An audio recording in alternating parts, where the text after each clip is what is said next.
Ben-Gvir, who has left the government but is still a very strong voice and is quite impatiently waiting for the ceasefire to fall apart and for fighting to resume. We've had him praising this and saying, this is what I wanted all along. And we've had Smotrich quoting Psalms and using the Bible to say that this is Jewish land, essentially, and this is what should happen, and God will rejoice at the idea. With me is the Times' Israel correspondent, Gabrielle Weiniger.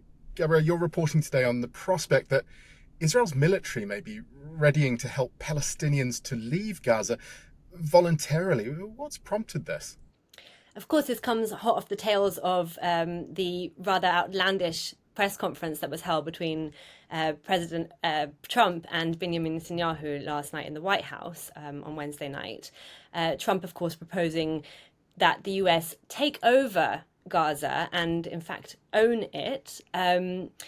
Katz has jumped on this plan and said that he will instruct the Israeli army to facilitate any efforts of Palestinians voluntarily leaving the Gaza Strip. Of course, this is something that, on one hand, should be allowed. You know, Palestinians should be allowed to have freedom of movement, and it really just shows you how much control Israel has over the Palestinian enclave, which has, in fact, imposed a very strict blockade on the air, on the sea, and on land crossings since Hamas won the elections in 2006 and took over since then. Palestinians have had very little freedom. They've had to ask the Israeli military to give them any permits to leave to study, to leave to get treatment. Everything is dependent on the Israeli military allowing that permission. For example, Palestinian fishermen have to request and stay within a certain nautical mile of the shore. There is no airport. That's why it's been called by the UN as the world's largest prison. So the fact that Katz would have to even say that Palestinians should be allowed freedom of travel, it should go without saying. But it really, he's really jumping on the back of the idea that Trump is saying to forcibly displace Palestinians from their homeland. This is something that echoes much of Israel's right-wing desires that have been pronounced over the past few years, and the settler movement being emboldened. Katz is jumping off the back of that and calling on other countries to absorb the Palestinians, which of course is not his prerogative. He's saying that there are several countries, in particular the countries that unilaterally recognize a Palestinian state without a two-state solution, that they are, quote, legally obligated to absorb the Palestinian population. This is what he's proposing, and this is what he's instructed the Israeli army to do. So he singled out, as you say, Spain, Ireland, Norway, those countries where the Gazans could go. All of those, the issue of refugees is a hot button issue in Ireland. Spain has Vox, the hard right party that opposes immigration. How have governments in those countries reacted today? They've towed the party line in the way of saying we call for a continuation of the ceasefire between Israel and Hamas, which is in its second week. And to call for a two-state solution, so a diplomatically negotiated two-state solution, and certainly not what Trump is proposing, which would be essentially a forcible transfer of peoples. I think there's been wide condemnation of this proposal, and they are sticking with the international law in saying that there should be no such thing as a forcible transfer.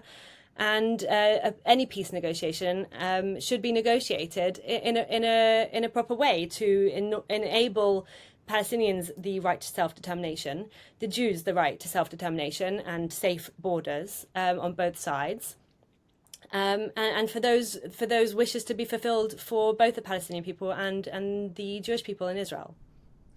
Something that struck me was that Mr. Katz was very clear in saying this departure should be voluntary. Was that, as you say, a nod to international law or the condemnation from Trump's suggestion that they be forcibly displaced, or something quite different? He also said Hamas was blocking Gazans from leaving. I think that was an effort by Katz to put the blame on Hamas for using Palestinian civilians as a human shield. Much of the Israeli operations that have been conducted in the Gaza Strip over the past 16 months before the ceasefire have been targeting hospitals and schools under the claim and under the understanding that Hamas are hiding behind civilians and within civilian infrastructure underneath hospitals, in tunnels, hiding weaponry in civilian homes. So this is a way for Katz to put the onus on Hamas and say that the Gazan people are Hamas's responsibility, which of course is quite counter to the idea that Hamas have been defeated and are no longer in power. On one hand, he's holding them responsible for the Palestinian people as a governing body, despite the fact that they are listed as a terrorist organization, and there are no direct talks between Israel and Hamas because, of course, there's no recognition of one another on each side.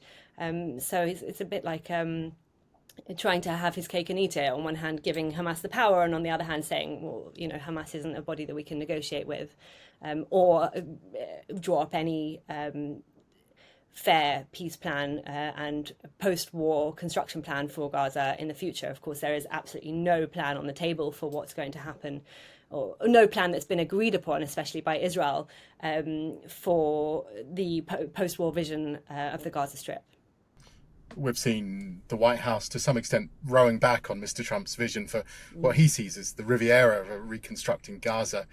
Middle Eastern states have rejected, sometimes forcefully, that plan.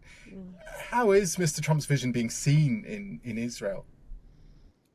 Well, it follows on with his son-in-law's plan, Jared Kushner's plan, to turn Gaza into some kind of holiday destination. And I think that kind of reignited a lot of the far-right wish to resettle Gaza. And we've seen that, of course, over the course of the war as well, with settlers calling to move into northern Gaza and to not allow civilians to return to their homes, those million civilians who fled south.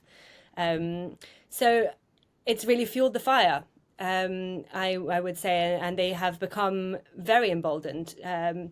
We've had Itamar Ben-Gvir, who has left the government but is still a very strong voice and is quite impatiently waiting for the ceasefire to fall apart and for fighting to resume. We've had him praising this and saying, this is what I wanted all along. And we've had Smotrich quoting Psalms and using the Bible to say that this is Jewish land, essentially, and this is what should happen, and God will rejoice at the idea of Israel and Israelis reclaiming what they say is their biblical, well, what is their biblical homeland, but what they say is their biblical heritage and their biblical birthright.